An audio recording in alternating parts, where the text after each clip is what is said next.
trenches have been dug, heels are firmly planted, fingers are locked and loaded, ready to point at the most convenient scapegoat. The war over Kentucky's public pensions has begun. The first strike came Monday, when a state-paid consulting group, PFM, issued a report recommending drastic changes to the pension plans that cover most of Kentucky's public employees, retired, active and future. Lawmakers were quick to point out that the recommendation was just that, a recommendation. There's good ideas in there. I will say there's a lot of good ideas, some of them may be implemented, some of them may not be, Governor Matt Bevin said in a Facebook Live video hours after the report. There's some that, quite frankly, I don't think there will be an appetite for, even though they may be financially appropriate for us to pursue. Legislators, the people who will vote on any pension overhaul, have expressed similar reservations about the report, which contained proposals that outraged every subset of government employees in the state. The PFM report should be, and I think to a large degree was, not political, and now you're going to introduce politics in the process, said State Representative James K. D. Versailles.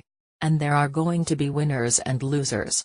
So far, government workers have largely been kept in the dark about what action the legislature might take. Members of the House of Representatives held a closed-door meeting Tuesday afternoon to discuss the PFM report, shutting the public out of their first discussion about potential changes that might directly affect the pocketbooks of about 500,000 Kentuckians. Lawmakers said the meeting largely consisted of asking the consultants and State Budget Director John Chilton questions about the report. Among other things, it recommended raising retirement ages, freezing the pensions of most state and local government workers and pushing them into 401k-style retirement plans. Going forward, a variety of interest groups are poised to battle for the votes of lawmakers. I think we're all hearing from folks, said House Speaker Jeff Hoover, R. Jamestown.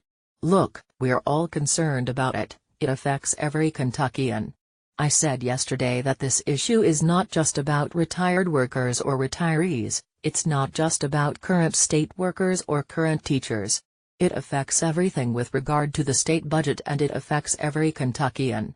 Facebook pages for state government workers and retirees lit up with reaction Monday night to the consultants' report and Bevin's video chat.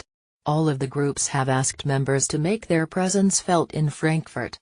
We are currently in a fight to preserve the retirement benefits so many have been promised and spent a lifetime of service earning, the Kentucky Fraternal Order of Police said on Facebook.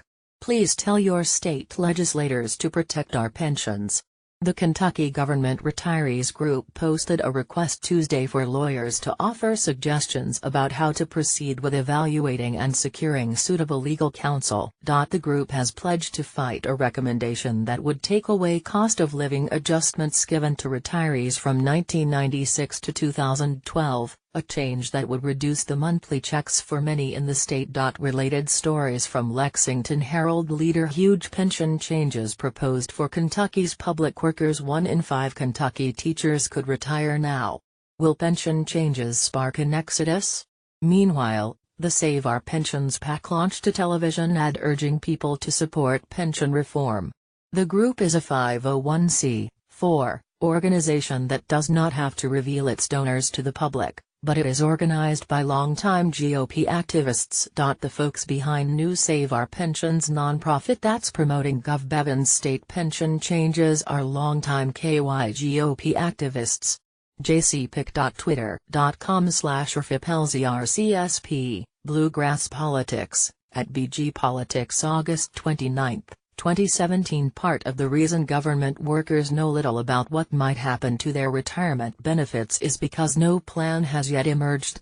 Hoover said he expects it will be a couple of weeks before lawmakers can settle on a broad framework for reform.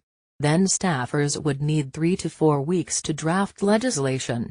Hoover said he then wants to give lawmakers 30 days to study the proposal. That would push any special legislative session into November, at the earliest. I'm hoping that we can make some real progress over the next couple of weeks, Hoover said. Now that we have the PFM report, we can sit down.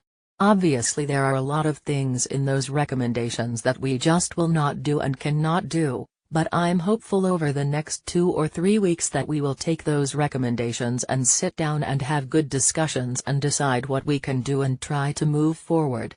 As that process plays out, elected officials expect to get plenty more phone calls from angry retirees.